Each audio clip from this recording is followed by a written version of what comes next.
Hello. With the Euros and that on, football, soccer, it got me thinking and reflecting on, I suppose, my relationship with soccer. And over the years, I didn't have any channels or anything like that, so I wasn't able to watch any football or match of the day or anything like that. But other kids around did, and obviously being born in the 80s and growing up in the 90s, they're all United fans, right? Because United were winning everything. But so I kind of went along with it. Yeah, grand, happy days, watch that.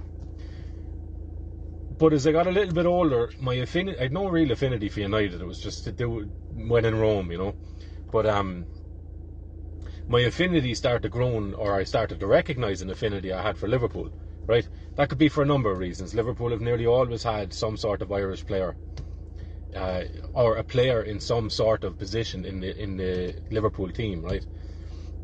But there's also just the social or racial element to Liverpool. There's a lot of Irish ancestry which went into forming the Liverpool city and people that we know today, okay? So it could be that, okay? The recognition or an unconscious affinity or an unconscious racial attachment to people, okay? Because where Irish people go, they also bring the Irish mind, okay? And that can relay back to source and back to homeland as well, okay? So if you're catching my drift, right? But either way, I had a bit of an affinity for Liverpool, and enjoyed watching Liverpool. Well, a lot of the time I enjoyed watching Liverpool, right? But some of the times they were terrible. They were nearly like watching the Irish national team at times, right? Just boring. But anyway, we move on. And over the years, I've been to matching that and it was great. But over the years, the interest started waning, okay? And all of a sudden, I just had no interest. I went from watching matches to a season where no interest, didn't turn it on at all. And then I started wondering why, right? It could be just because you grow up and as you get older, you start to lose interest in sports. But I didn't, because I still maintained an interest in other sports. Individual sports mainly, right? Like MMA and things like that. And you keep an eye on the GAA because you just have to, okay? But my interest changed. And being honest about it now, I started to ask myself, well, what am I cheering for? Okay? Because I'm looking at a Liverpool team that has Spanish goalkeeper, Spanish strikers, Argentinian midfielders, Ghanaian midfielders even. And I'm wondering, so what is this club football thing all about, right? Because ideally what you'd want is for the Liverpool Football Club to represent the city of Liverpool, which would be the people of Liverpool people, not just people in Liverpool, okay? And it's the same with the Irish national team. And it's not so much of an issue in Ireland in terms of club teams. You're still getting lads from around the area, right? Irish lads. But I think the interest for me waned and moved away from Liverpool and football in general. Because it was no longer a case of we get the best lads from Liverpool and we get the best lads from United and we get the best lads from wherever else. Granted, that day had come and gone well before my time, but it became more and more obvious and more saturated as the years go on. Up until the present day, of course. So my interest, I think, waned and went away because of that, okay? Because I didn't see it as a football team representing the people of where that football team is from, right? So it just became a money thing, and let's buy things and let's just throw in anyone, and no real team had any real representation or didn't represent the people or the place where they came from anymore. To a large degree, okay, in terms of players anyway. I know the fans are still the same. Like, the fans will always go to the games and all that lovely stuff, right? So they kind of orient themselves around the local football team. Great and lovely.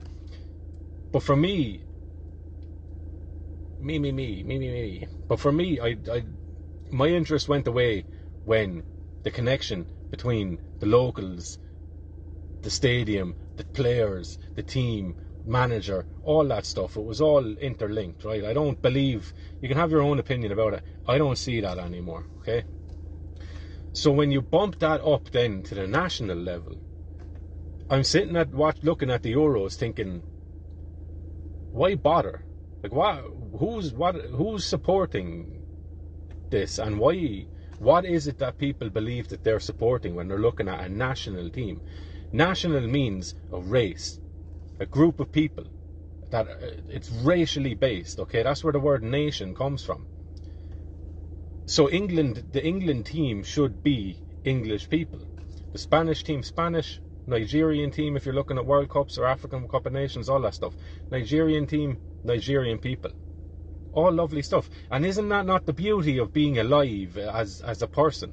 To be able to watch a sport event that is hundreds, if not thousands of miles away from you, could be the other side of the world, and you can tune in and watch that stuff, right? Men competing against each other, or female teams, whatever the case is, right? But looking at it now, you're not looking at the best, the highest quality, the highest standard that Irish people can offer in this specific sport, versus the very best that the Vietnamese can offer, or the people of America can offer in this particular sport, okay? And that's what I would like to see in sport, is the very best an Irishman can offer in terms of a team, soccer, ladog, tennis, whatever you want to call it, right? Whatever the case is, hurling, all that stuff. For me, I want to see the very best that a race of people can offer in any endeavour. And if that's an individual thing like music, or even music collectively, or art, individual art, all that stuff, fine. But when it's competition, then I still want to maintain the same thing, that I would love to see the very best that Iceland can offer in terms of football against the very best that Chile can offer. You know, what do this specific race of people conjure up? Okay, what flavour do they pour onto the activity that they're involved in? That's what I would like to see, and that's exciting to me. But when you look at the Euros now, there's, bar a handful of teams, there's nearly an African person in every single team. And great, off you go. African, in terms of genetics, athletics and sporting endeavours, they're up there. They're up there, okay? It doesn't seem to matter which African country they come from. They're up there in terms of physical capabilities and the dynamism involved and explosiveness involved in certain sports, right? Just look at track and field, for an instance, and say, right, when was the last time an Irishman won the 100-metre sprint, right? We know it doesn't happen, because there's certain gifts and qualities that each race has. And I would love to see that blossoming fully in any sport or any human endeavour. Let's see what each race can offer up as the best expression of that race. Be that in running, or poetry, or basket weaving, or attire, fashion, clothes, all that sort of stuff. What does this specific race of people conjure up and present to the world as the highest form of excellence that they can offer and they can create up out of themselves, okay? So for me, the interest in football has become, it bores me now, because it's just people running around. I don't know what they're playing for. I don't know what the interest is. I don't know what they're playing for anymore, and I don't know why I would be supposed to be interested in watching a Liverpool team anymore. There's no Liverpool boys in the team. I might as well be watching any other assortment of characters, right? However entertaining it might be. There's a first principle, I think, missing in football and stuff like that now. Football especially, that puts me off, right? Whatever it was that drew me into it is no longer there, therefore I came out of it and have no real interest in it. Add on to that the arrogance and the attitude that you get from some of these footballers who are making 200-400 grand a week. They're wealthy lads, right? They're making massive amounts of money. Collectively, they have the power to hire and fire managers, it seems, at a whim, right? So you have the employees who are dictating and controlling the business, right? Good luck with that, where they don't want to be led by anyone, right? That's the attitude that you see from a lot of them. You're not allowed to criticise anything they do, and if you do, you're a hater and an online troll, blah, blah, blah, whatever. Okay? You see the quality of man slowly deteriorate in your present day footballer, and I think they are probably the best example of the deterioration of adulthood and masculinity. Okay? But yeah, so you see people like Kylian Mbappe, then the French captain, or their top player, or whatever the case is, coming out speaking. This man is of Algerian descent, I believe, so Northern Africa, probably former French colony, right? Correct me if I'm wrong on that, but I believe it's Algerian. So predominantly Muslim country. He plays for Paris Saint-Germain, one of the biggest clubs in France, who are bought by a Middle Eastern country. They're essentially owned by a nation state, right? A theocratic nation state. And so this man is making hundreds of millions from his affiliation and from his employment with this Middle Eastern country, essentially. Business, football club, whatever you want to call it. So then he comes out and says he's playing for the French team, so he's a Frenchman, right? Or he's a French citizen at least. And he says that as far as I could see and heard, I don't speak French, so I was just listening to him speaking French and reading the subtitles. He was saying that he hopes that Marine Le Pen gets bet because he wouldn't play for a country that didn't fall in line or didn't correspond with his values. Okay, great. We all have the freedom and the power and the privilege to be able to do that, right? To not align ourselves with things that we don't agree with. Great, lovely. But I think the arrogance of that, because it's indicative of some of the issues that people will highlight when we're talking about importing foreign countries and foreign people into our country. And it's the same for exporting massive amounts of Irish people to different countries. We will get in there, we will create a little niche group, and we will occupy positions and territory nearly to the detriment of the native peoples, okay? How much those native peoples wish to tolerate us going there and staying there is a different matter. And if they don't wish that, then I think we should be sent out of the country. I also think that we should afford ourselves the same assertiveness and the same leisure of choice, okay? But for me, when you have a man of Algerian descent playing for the French team, employed by Middle Eastern businesses, and then coming out speaking and saying that he doesn't want to play for the French team if it doesn't uphold the same values that he has. Now, what are those values? Those values from Marine Le Pen would, in a nutshell, be French ethno-nationalism. Let's put France first and the French people first. And if there's other people coming in creating issues for the French people in France, they'll be kicked out of France.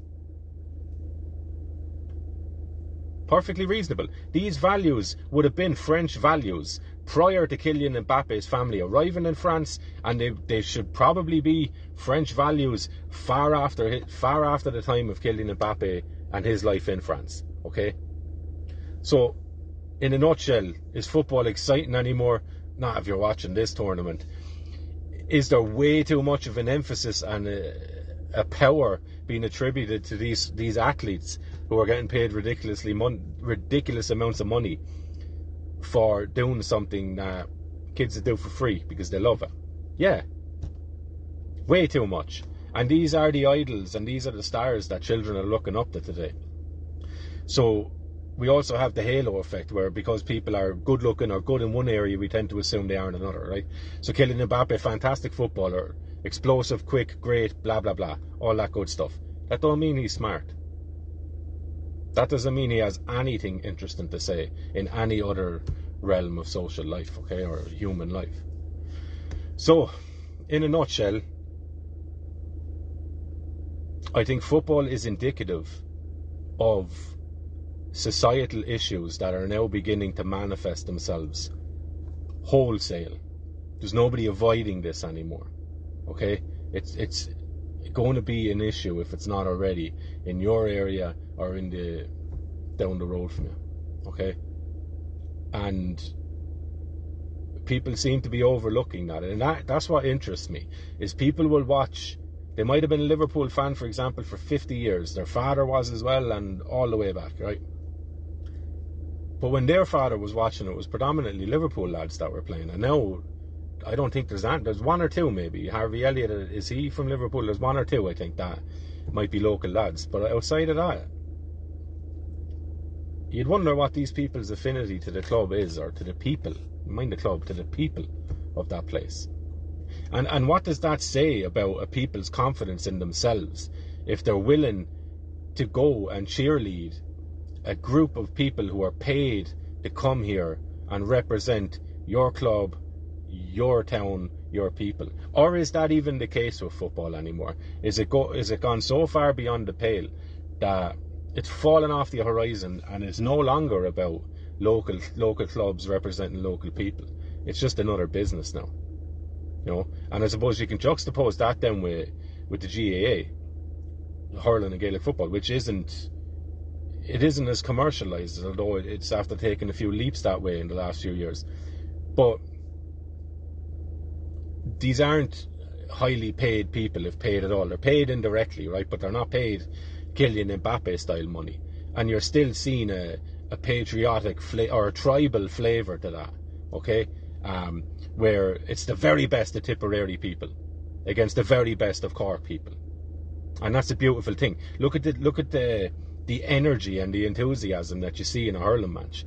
You're not seeing that in a soccer match anymore. Granted, they're different sports, but there's also a different meaning attached to inter-county or even club GAA versus English soccer, or whatever kind of soccer you want that is laced with just throw money at it and bring in whoever. Just buy the best players instead of trying to grow the best players, okay? And I think that's nearly indicative of society and the decay, the inability to postpone gratification for the sake of a longer term vision. It's just a case of throwing money at it now and buying the best to the detriment of your own locality, okay? Because for every Liverpool player, every player that's playing in Liverpool now, that's not from Liverpool or even England, there's a Liverpool lad whose dreams are gone. They don't get to play for their hometown club anymore. Someone else gets to do that, and they get paid far more than this young fella would have if he got in. I think that's an issue for soccer. I think it's killing it. I think soccer is right. It's probably up there in terms of making the most money right now, but there's something missing in it, okay? And in terms of GAA, I would hate to see it go that way. I don't think it will, but I'm sure everyone says that about the things that are dying in front of them, okay? But anyway, there are my thoughts on Euros.